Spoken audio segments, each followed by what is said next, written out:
Em 2019, você deveria fazer parte de uma igreja. Você deveria aproveitar esse ano para começar a ser membro de uma igreja. Eu nem estou falando sobre congregar numa igreja, porque desigrejado é um negócio muito anos 2000, tá ligado? Esse negócio desse mundo dos desigrejados, gente que acredita que pode ter uma fé sem igreja, isso aí já passou, certo? Agora eu quero falar de uma coisa um pouco mais profunda, eu quero dar um passo além. É você não simplesmente ter um lugar para ir aos domingos, mas de você fazer parte do corpo de membros de uma comunidade local, de uma igreja. E a igreja poder contar com você e você poder participar de fato de uma vida eclesiástica. A questão é que simplesmente congregar, simplesmente ir a uma igreja aos domingos não é o suficiente. Não é o suficiente porque você tem que fazer parte da vida de uma comunidade. Você tem que se engajar na vida das pessoas. E as pessoas precisam de liberdade para se engajar na sua vida. Isso só é possível com relacionamentos firmes. Isso é possível de fato se você estiver considerado pela igreja como alguém de dentro. A maioria das igrejas possui uma lista de membros, possui uma membresia, um hall de membros. Geralmente isso se resume a um papel, a um documento, a uma planilha de texto com o nome das pessoas que fazem parte da igreja. Em igrejas muito pequenas, com poucas dezenas de pessoas,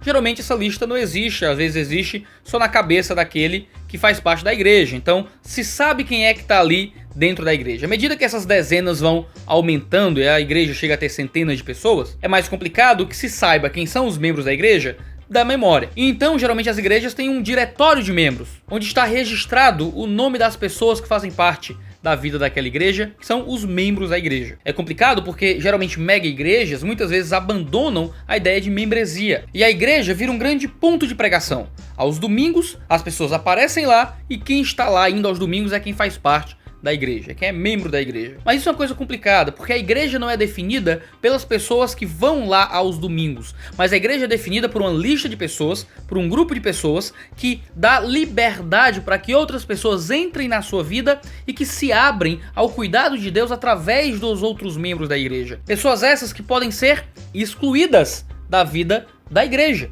Se você ler sua Bíblia e olhar para Mateus capítulo 18, a partir do versículo 15 até o versículo 18, você encontra uma descrição do processo de disciplina eclesiástica. O que é a disciplina? É o ato de cuidar da vida de alguém para que essa pessoa retorne à vida da fé em caso de pecado. A gente tem um vídeo que você vai ver no card aqui em cima sobre como expulsar alguém da igreja, em que a gente explica muito bem sobre o processo de disciplina eclesiástica. Mas o fato é que a escritura diz que algumas pessoas devem ser excluídas da igreja, expulsas da igreja. Vala, meu Deus do céu. Mas como? Por falta de arrependimento.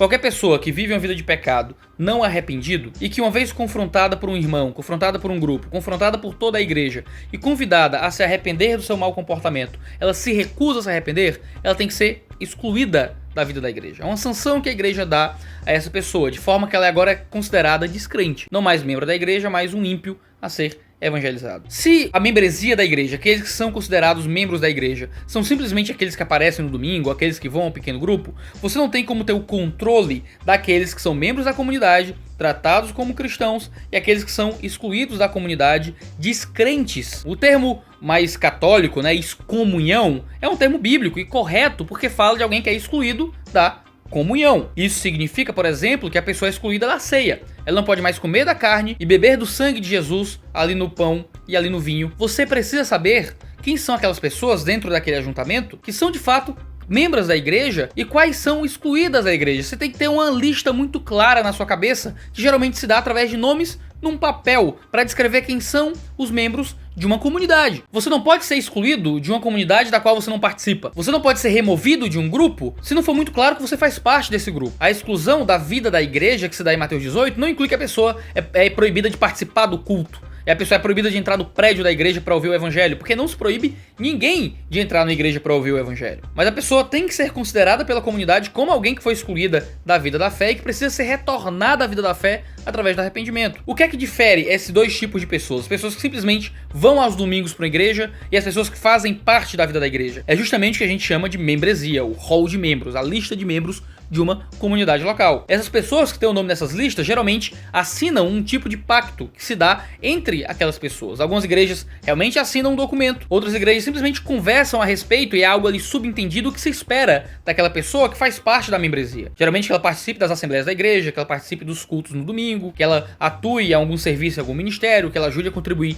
financeiramente para o sustento da igreja. É algo que não se pode cobrar de pessoas de fora, mas que se cobram daqueles que fazem parte da igreja. Não se cobra de quem entra no prédio, mas se cobra de quem assume o compromisso de participar da manutenção da igreja. É por isso que em 1 Coríntios 5, 12 e 13, Paulo fala justamente sobre aqueles que estão dentro e aqueles que estão fora. Há uma clara descrição de quem são aqueles que são da igreja e aqueles que não são da igreja. Isso é possível se cada comunidade local registrar quem são os seus membros, aqueles que fazem parte da comunidade. Se você vive numa igreja em que membresia não é uma coisa importante, em que ser membro da igreja e ser só um visitante não tem muita diferença, você está numa comunidade que não está respeitando a ideia de que algumas pessoas estão dentro e outras estão fora. Isso significa que sua igreja tem dificuldade com disciplina. Como é que a disciplina eclesiástica, que é um instrumental que ao seu término, quando a pessoa não se arrepende, gera uma exclusão da comunidade, como é que isso vai acontecer se não existe uma clareza em quem está dentro da comunidade? A disciplina eclesiástica se enfraquece quando a membresia se enfraquece. Isso significa que existem menos instrumentos para lutar contra o pecado na igreja. Ou seja, ter uma clara definição de quem são os membros da igreja ajuda na luta contra o pecado na igreja. Não ter uma clara membresia, não ter uma lista de membros, não saber quem são os membros da igreja, facilita a propagação do pecado na comunidade, porque dificulta os processos de disciplina de Mateus 18. Isso era tão claro nas igrejas do Novo Testamento que em 2 Coríntios 2,6,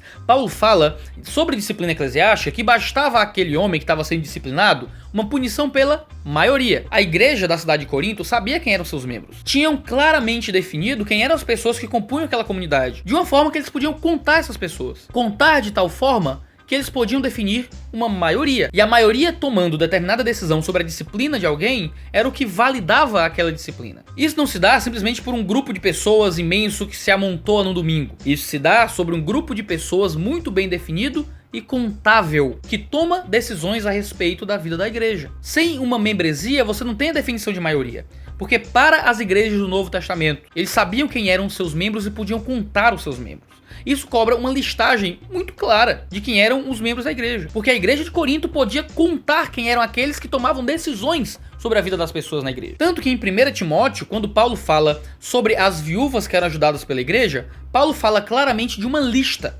Tanto que ele usa um termo grego para falar de serem inscritas nessa listagem. Você ia inscrever aquelas mulheres que eram realmente viúvas e cumpriam certos pré-requisitos para serem ajudadas pela igreja. Provavelmente havia um pedaço de papiro com nomes escritos de quem eram as pessoas que recebiam caridade da igreja. Ora, se aqueles que recebiam caridade poderiam ter o nome anotado numa listagem, como muito possivelmente era, segundo Paulo escrevendo a Timóteo, por que é que os próprios membros da igreja não poderiam ter seus nomes anotados em uma listagem? Porque membresia de igreja não é um invencionice do século XXI, é uma realidade que já vem dos textos do Novo Testamento. Ora, sem membresia de igreja muito bem estabelecida, como é que você sabe quem são os pastores a quem você se submete voluntariamente diante da liderança? Quando Paulo fala em 1 Tessalonicenses 5, 12 a 13, ou em 1 Timóteo 5, 17, ou quando o autor de Hebreus escreve em Hebreus capítulo 13, a partir do verso 17, sobre nos submetermos às nossas lideranças e aos nossos guias, àqueles que Deus nos confiou para cuidar. Você tem que se submeter a todo pastor? Você deve prestar submissão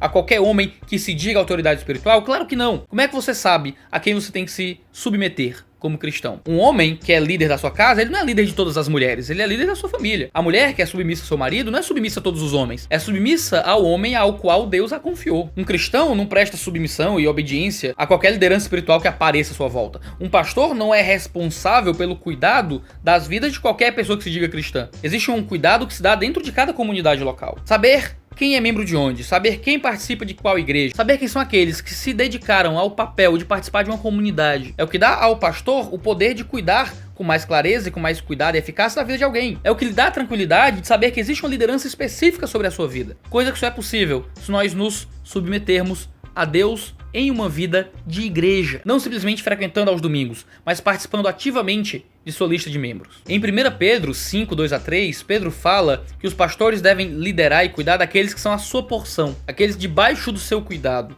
porque existem pessoas que estão debaixo do cuidado de um pastor específico. O que define quem são essas pessoas é justamente essa listagem que implica um conhecimento de um grupo de pessoas específico, que não é qualquer pessoa que apareça, mas as pessoas que decidem participar ativamente disso, que são aqueles que são responsabilidade de um pastor. Ser bem pastoreado significa fazer parte de uma membresia de uma igreja. Se você não é membro de uma igreja, você não é bem pastoreado. Se você não é membro de uma comunidade, você não recebe do cuidado espiritual que você receberia se fosse membro. Sem ser membro de uma igreja, você está escolhendo uma vida, sim, de alguma participação eclesiástica, mas de pouco pastoreio, de pouco cuidado, de menos pessoas se metendo na sua vida, mas de menos serviço de Deus através do cuidado da igreja. Em 2019, seja membro de uma igreja, participe da membresia. Essa comunidade que você vai todo domingo, se engaje, se relacione, invista sua vida nessa igreja para que esta igreja invista a vida dela na sua vida. E eu tenho certeza que isso vai ser uma bênção para sua fé. O que é que você pensa disso tudo? Comenta aqui embaixo, deixe seus comentários, participa desse delicioso debate a respeito da palavra de Deus aqui no YouTube. Não esquece de se inscrever no canal, assinar as notificações e nos ajudar como um patrão financiando aqui a produção de Boa Teologia na internet e fazendo parte do nosso grupo do Telegram, em que a gente conversa a respeito das coisas de Deus todos os dias, se ajudando ali na palavra. Muito obrigado por nos acompanhar até aqui. Feliz 2019, valeu e tchau, tchau.